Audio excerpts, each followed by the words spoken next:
and welcome to the Plant School podcast. I'm Rachel Tenney, and here we learn all about plants, how they work, how to care for them, and it's all taught in a way that anyone, from beginner to expert, can listen to, understand, and enjoy. So I hope that you will join me in Plant School.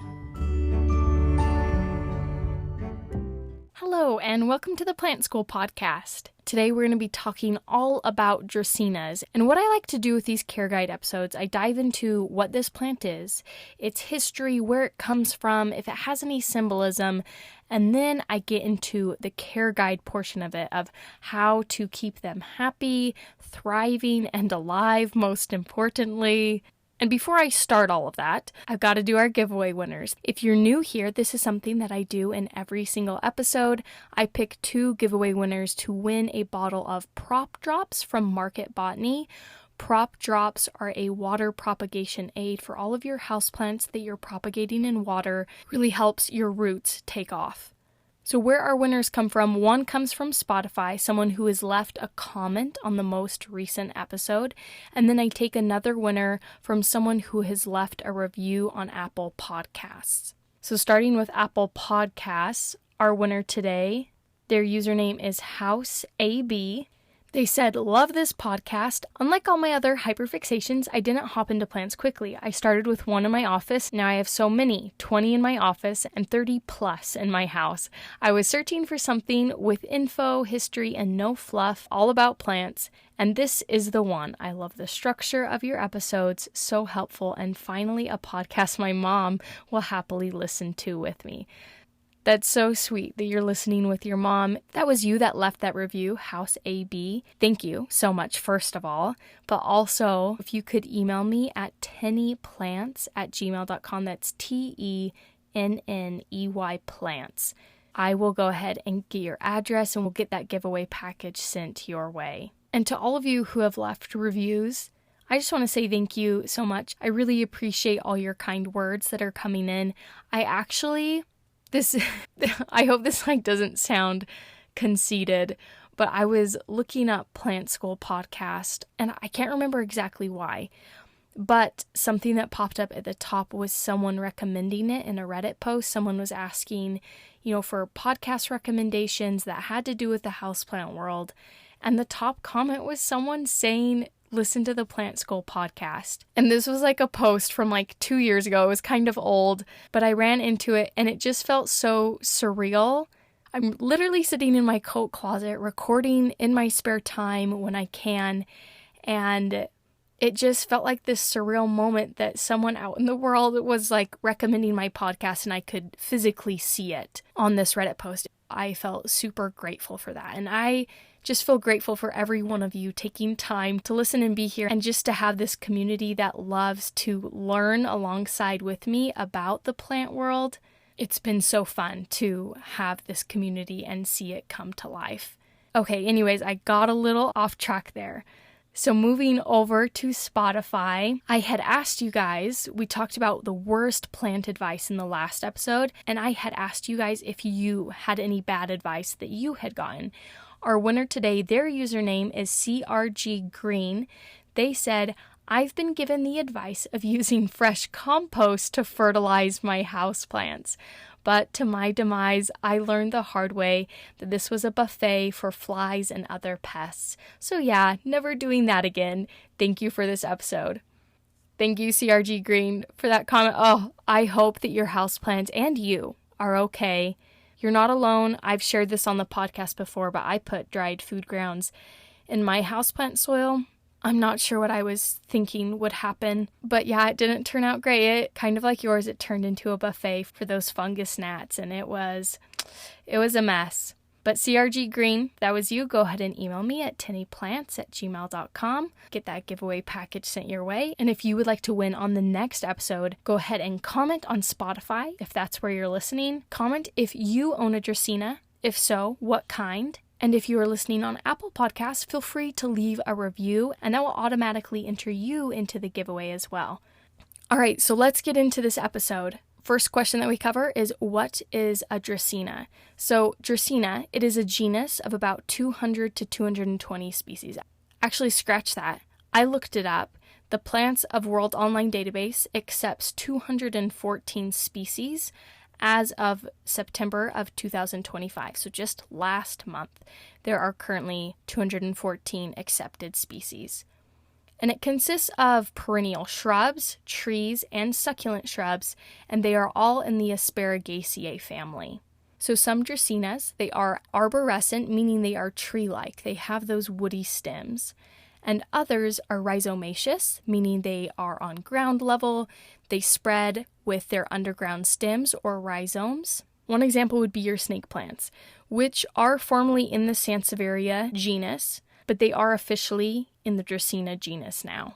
But our focus today will not be on snake plants. It will be on your traditional Dracaenas, like your Dracaena fragrans, Dracaena circulosa, Dracaena marginata, and your Dracaena sanderiana. Those are your popular houseplants that you think of when you think of Dracaena. And something that's interesting is your Dracaena sanderiana, those are what is known as your lucky bamboo. So they are not actually bamboo at all. They are rooted stem cuttings. They are in the Dracaena genus. And they kind of superficially resemble true bamboos, though they are not one. So moving on, the woody stem part of the Dracaena, they have this specialized mechanism. It's called dracaenoid thickening, where they are able to widen their trunks as they age. Now, this is different because meristem thickening, this is common in your dicot plants, but monocots generally don't do this. Monocots are like your grasses, and they cannot just all of a sudden thicken their meristems, but Dracaenas can. This is something that's very unique to them. Something else that's a bit of a peculiarity is that the main stem will not branch unless it is injured or it flowers. So oftentimes growers, they will cut it to get that branching to occur. And I feel like you see that with most all common Dracaenas, is that the top has been cut. Usually it's 3 branches will come from that original stem and give it its classic look. Common names for Dracaena are corn plant, dragon tree, or simply Dracaena. Moving on to what they symbolize. So there's quite a bit. The name Dracaena is derived from the Romanized form of ancient Greek Dracaena, which means female dragon. It has a lot of ties to mystery, power, and mythic associations because of the tie to the female dragon. It also is known to symbolize resilience and endurance because many Dracaenas, they are hardy, they are drought tolerant, and so with that comes those symbols of being able to endure and survive and have steadfastness in adversity. Also, with like your lucky bamboo Dracaena, they are known to bring good fortune, wealth, or positive chi, particularly in Asian-inspired interior design. And also, they have long been considered to bring good luck if you grow one in your yard, especially in Asian cultures.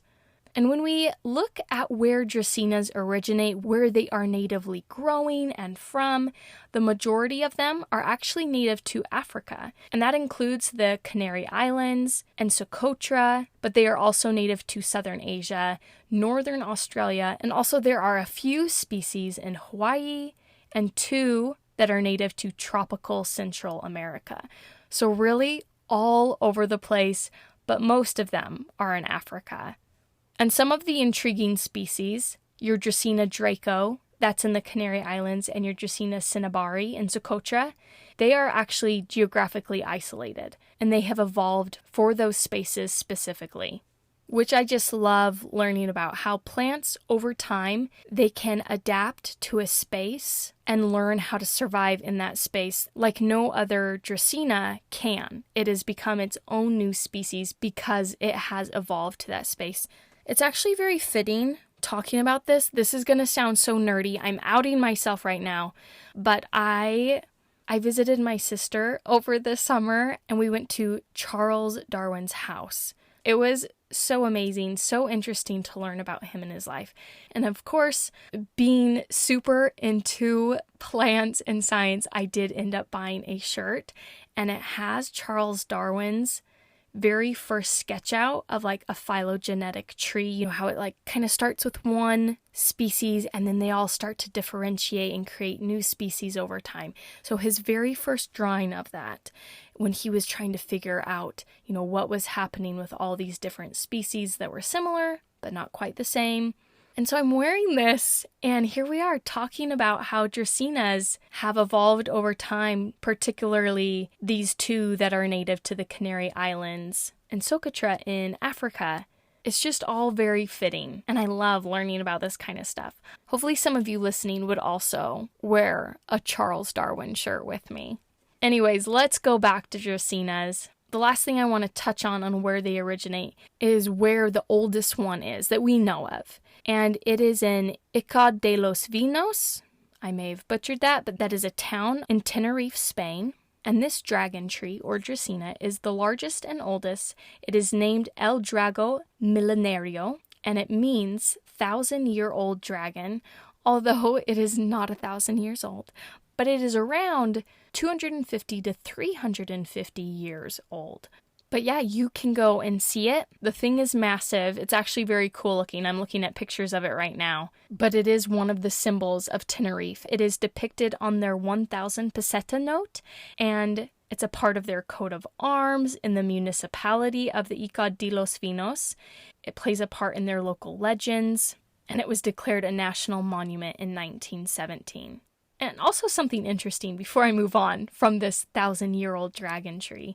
There was actually an arboriculturist, Kenneth Alien, and this was in 1985. He actually installed a large fan inside of the trunk cavity to aid air circulation and prevent fungal growth because they wanted to protect this tree and keep it around for as long as possible. And I couldn't find anything about the fan being taken out or anything like that, so I assume it is still a part of this tree and keeping it in good health. Okay, I know that kind of dove into some fun history, but let's take a step back and solely talk about their history, starting in its earliest history that we have recorded. So your Dracaenas, or your dragon trees, one of the reasons why it's thought they have this name is because many of them, when you cut them, their sap or their resin is red, a very bright red. This is especially true of species like Dracaena draco and Dracaena cinnabari, because their sap is very well known for being red. It has been used as a dye. It has been used for incense, medicine, as a ritual object, and even as a pigment in art. In fact, some of the earliest recorded history we have of it is from Pliny the Elder. Now, he lived from 23 to 79 AD, and he believed that the dragon tree sprang up after a fight, and it occurred from the mingling of blood between an elephant and a basilisk, which is a dragon, or a giant snake if we're going to our Harry Potter roots. But dragon's blood was used in the classical to medieval period for magic, alchemy, medicine, and as an astringent. And more currently, the resin of this plant is harvested and used in the paint industry. It's still used as a dye. It's also used in glue, as a breath freshener, and it is used in lipstick. And in the 17th century, they used this resin to make colored varnishes for varnishing Italian violins. And they were able to do that because in the 1700s and 1800s, European botanists were showing up in Africa and in Asia, and they were taking notice of these dragon trees, or these Dracaenas.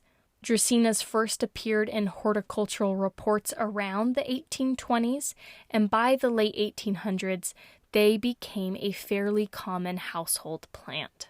And in the late 19th to earliest 20th century, species like Dracaena fragrans, or the corn plant, it became a staple in emerging indoor foliage trade in both Europe and in the US, and we still see it all over today. It is still a staple, particularly Dracaena fragrans massingiana, that is the yellow stripe Dracaena, and they call it the commercial workhorse of the Dracaena houseplants because it spread all over in the early 20th century.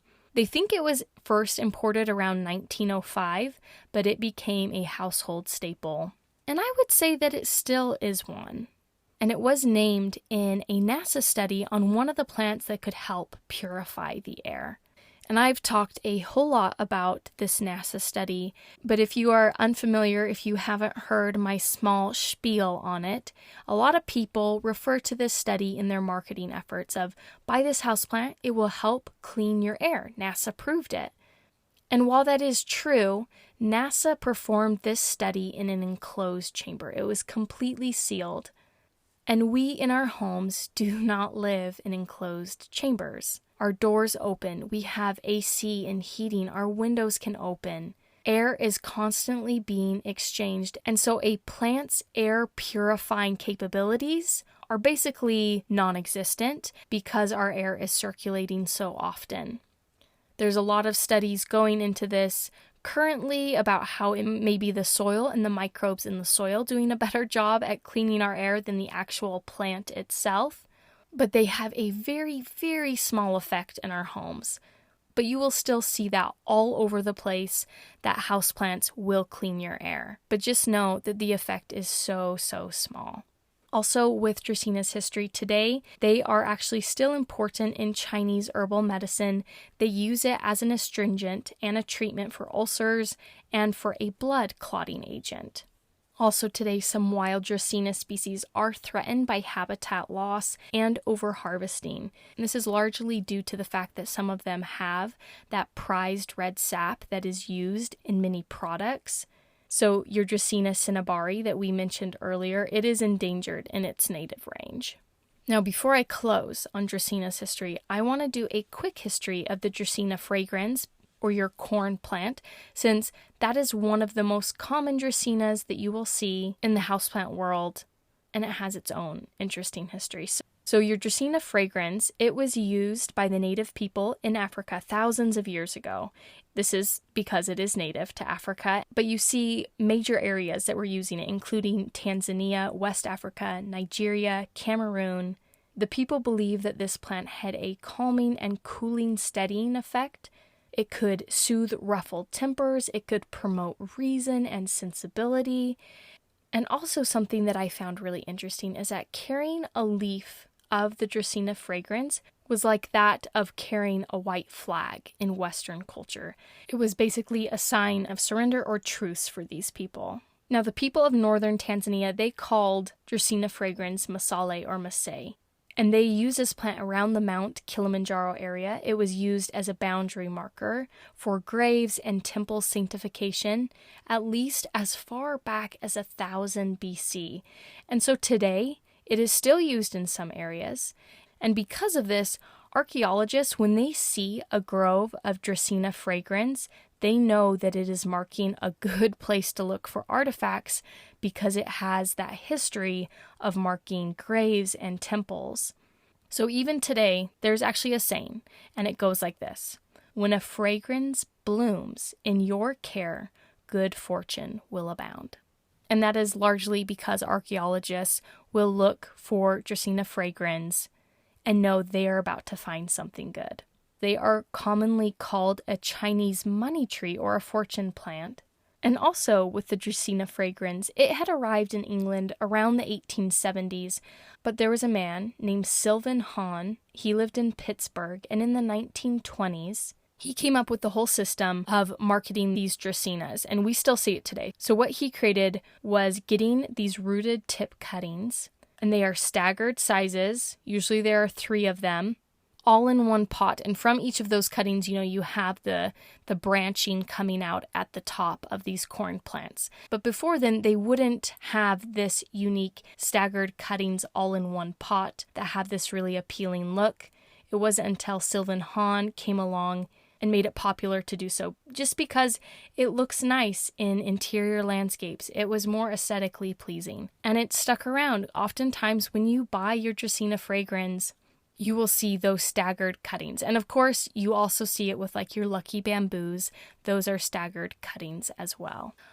All right, so with that concludes the first portion of our Care Guide episode, learning all about them and their history. Now we're going to transition and talk about how to care for your Dracaena plants in your home. So first off, let's start with how to water them.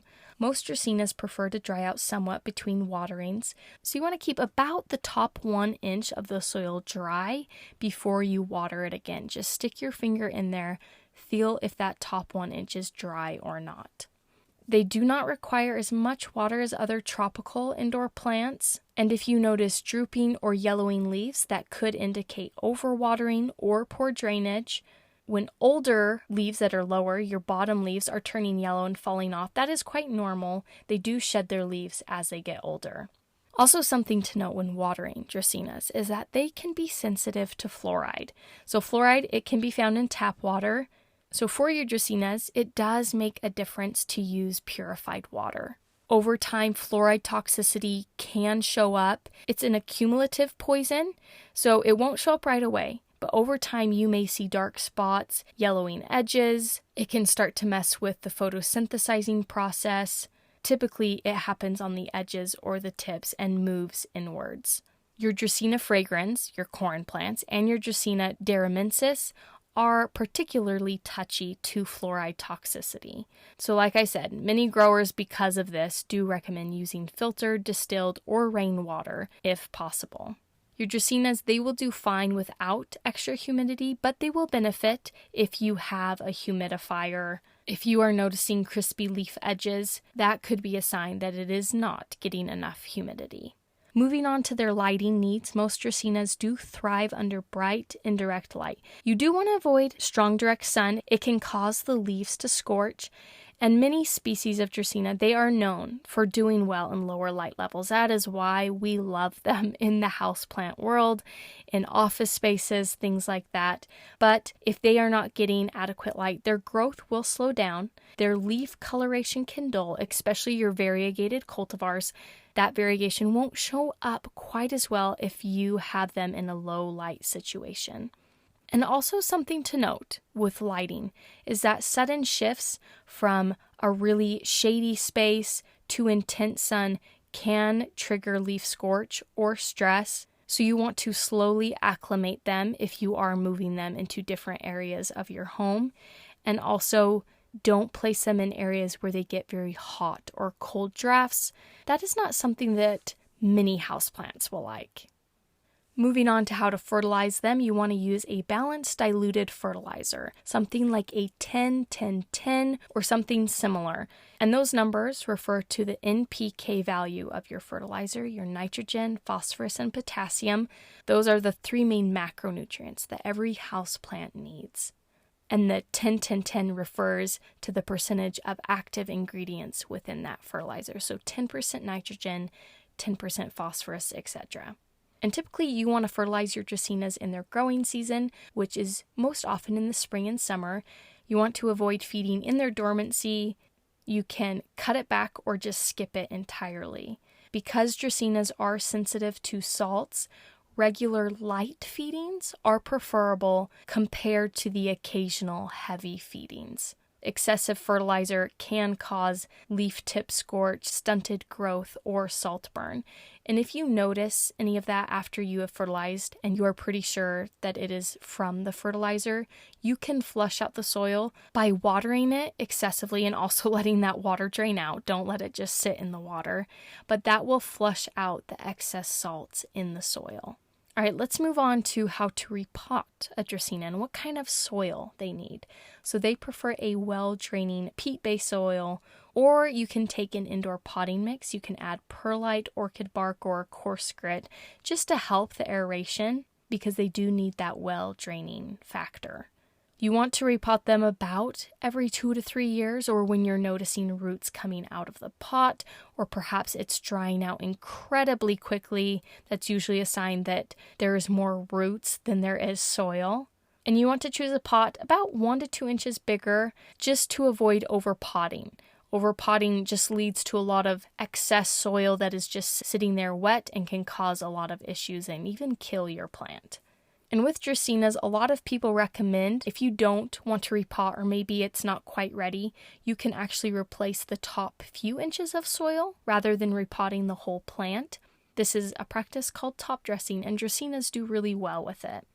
All right, let's talk about pruning. When you prune a Dracaena, we talked about how you can cut them completely and it will encourage new branching, right?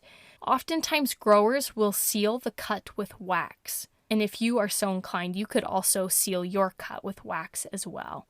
It's to keep out rot and different pests, and also just to give a nice clean look for consumers. But when it comes to you pruning one in your home, most of the time you will just be taking off dead leaves that are at the base. You can prune them off. Sometimes they will just slip off with a gentle tug. But with your tall Dracaenas, your marginatas, your fragrans, cutting back the entire cane can encourage those side shoots to come out. I have a Dracaena marginata, and actually one of my canes just started dying and shriveling all on its own. And before I even got around to cutting it, it had already started to branch off on the side. So this is something that they will naturally do themselves, but cutting it can redirect that plant hormone, auxin, to create new shoots on the side. And of course, when you are pruning, don't prune too heavily, especially when the plant is weak or it has been recently stressed. And that stress could look something like you've moved the plant to a new room, or maybe you just fertilized it or brought it back inside from it being outside, things like that. Avoid pruning it during those times. All right, I just have a few more questions I want to cover, starting with how to propagate them. There's a lot of ways you can propagate Dracaenas, which is so fun. So first, they can be grown by seed. Germination happens around 86 degrees, and this is, of course, the slow, long route of getting a houseplant is by seed. It takes a long, long time. Your Dracaena fragrans, your corn plant that we have talked so much about, they can be propagated from cane stem cuttings. So literally taking a piece of their stem or their cane, and you cut anywhere from a 1 foot to 6 foot section. They are often waxed on top of the cane, and the bottom you treat with powder, and growers will keep them misted and under shade until they are able to sprout roots. So if you had one, for example, that has grown really tall and you need to prune it, you can take a piece of that stem that you have cut off and it will sprout new foliage just below the cut in a few weeks. And you can propagate that cutting by placing it in soil or keeping it well misted in a shaded area. Most people will just set them in soil in a home situation, and it will start to branch out with some new foliage. And you can do this with your Dracaena marginatas as well. And also they can be micro-propagated. This is something more so for growers that they use, and they take a piece of stem tissue and they propagate it starting in a petri dish.